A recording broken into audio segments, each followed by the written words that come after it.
Hi guys, welcome back to Clare's Kingdom, where we talk facts, walk fierce, and remind the world that well-behaved women rarely make history.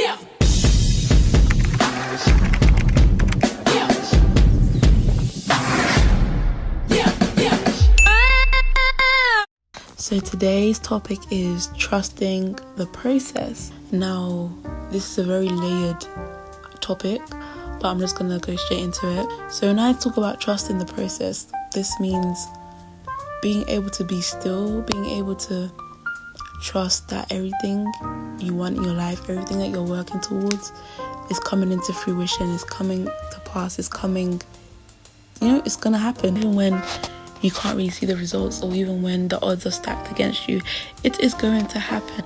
So how do you trust the process? What does this look like? Visualization. So you need to visualize what exactly it is that you want, where it is exactly you want to be.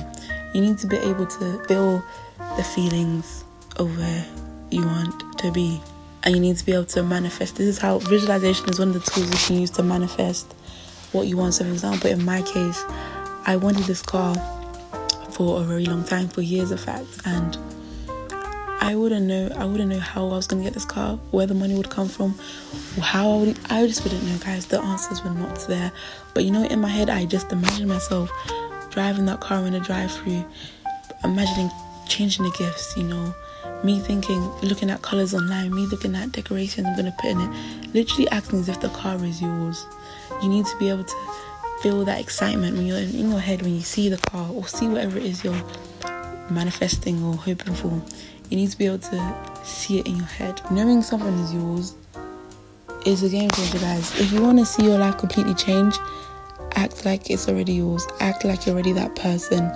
Act like it's already yours.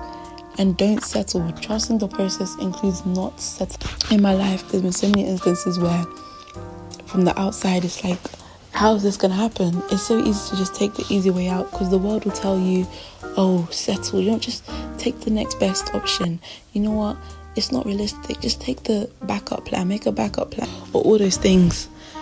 But really and truly the whole point of manifesting or trusting the process is literally not settling. Staying keen or staying determined. Whatever it is you want, you're asking God or the universe for. Because literally the car situation, I was told that it might be too expensive, or that it was too expensive, that I would have to look for a different car or a different model or less luxurious car. And obviously for me it's like, no, I'm thinking, you know what, my precious brother, I'm going to pray about it, I'll sit on it.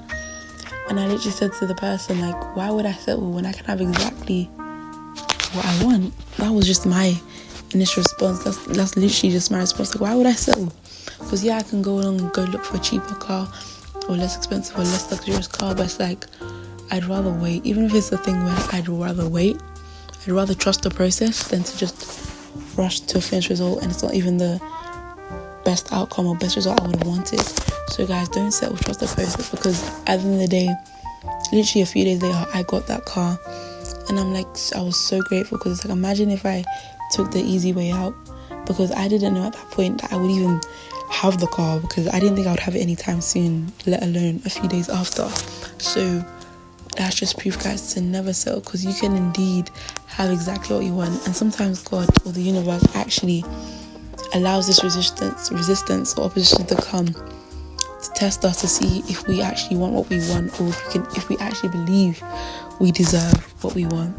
And going to add on to that, a lot of resistance and opposition will come when you're at the end of when your breakthrough is coming. Part of trusting the process is being able to fight resistance and opposition. That can come in many forms, whether it's people, spiritual welfare, or just literally silly things. Like, little things will happen and you're not understanding. Like, all of a sudden, like, everyone's going well, and all of a sudden things seem to be going wrong.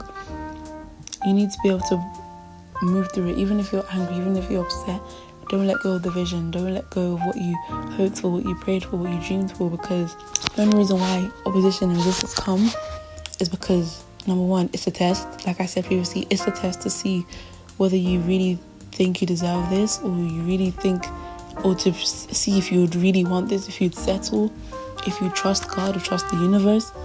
Another way is because there really is an enemy of our soul. There really is there really are haters. There's really people out there that don't want to see you win. So it's like resistance and opposition to see if we can deprive her of her blessing, deprive her of what she wanted, because really and truly the blessing was always coming.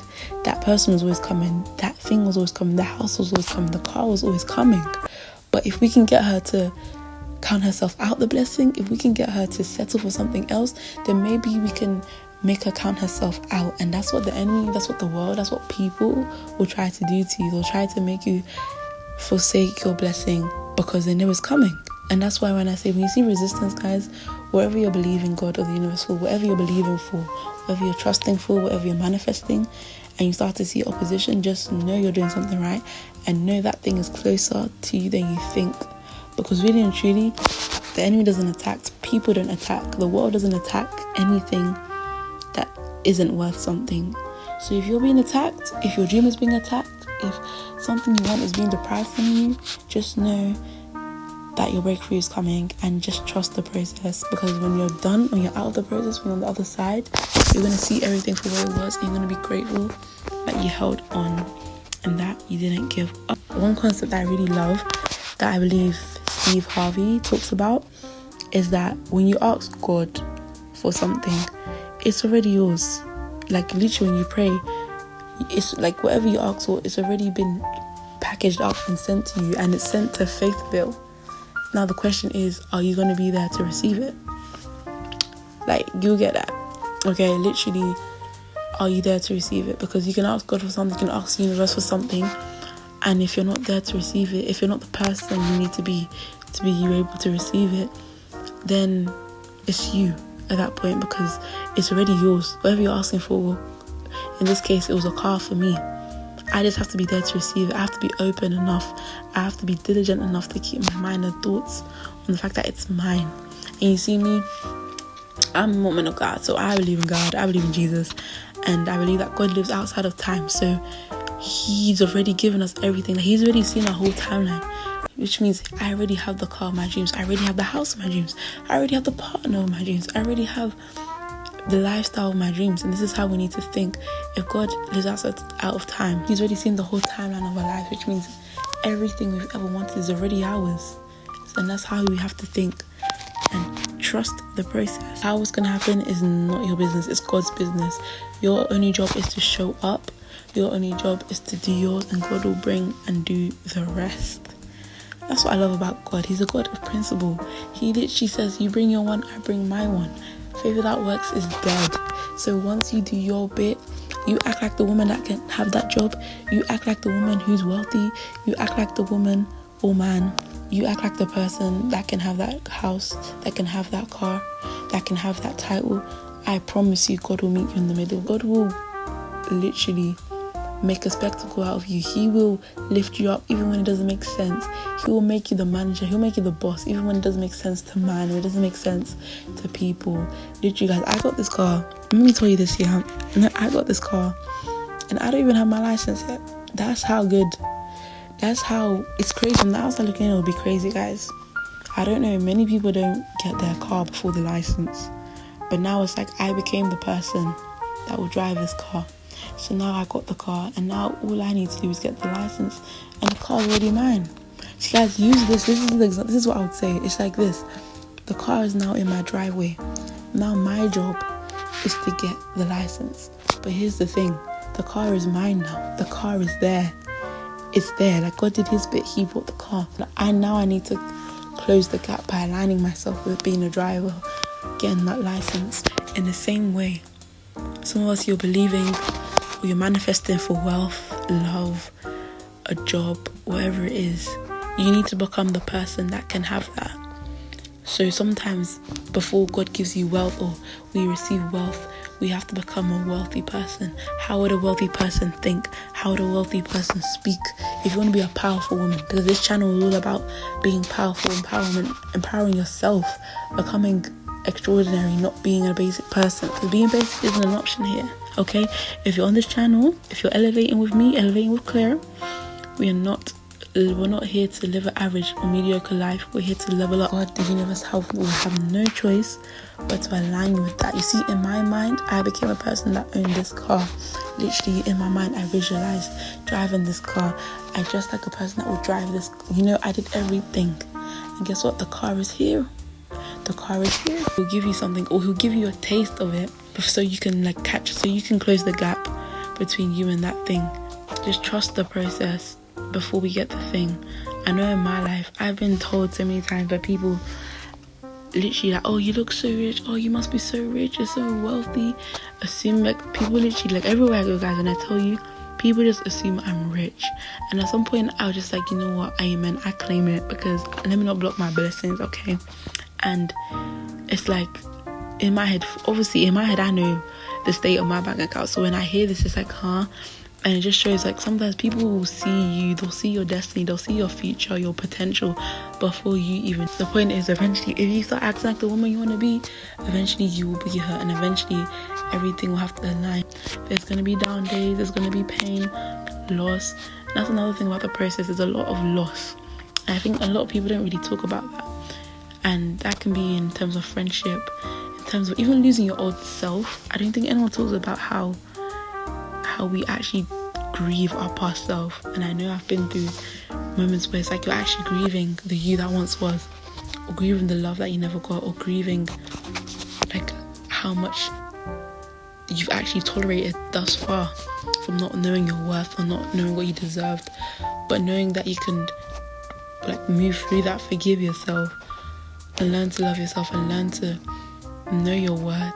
It's wow, you'll be so happy that you trusted the process, because at the end of the day, it's you and your mind. Your mindset is the difference between the life that you want and the life that you don't want, or the life you set for. Literally the way you think. One thing that all these top 1% people, all these powerful women, men and women in the world, all these great leaders, one thing they have in common that they would say contribute to the success is literally the mind. It's literally your mindset, guys. Your mind, the way you think, the way you value yourself, the way you perceive yourself. Literally your perception can change everything. Your perception on your situation. You decided to focus on the good and not the bad. You decided not to worry. You decided to just be still. Can literally be the difference between the life that you want and the life that you settle for, okay? Yeah, that was just the message that was on my heart, because a lot has happened this past week, guys, and it's just really made me see trust in the process will always be worth it. And I will encourage you to keep connection with God or universe, whatever you believe in. Just keep connection with someone higher. But honestly, each to their own.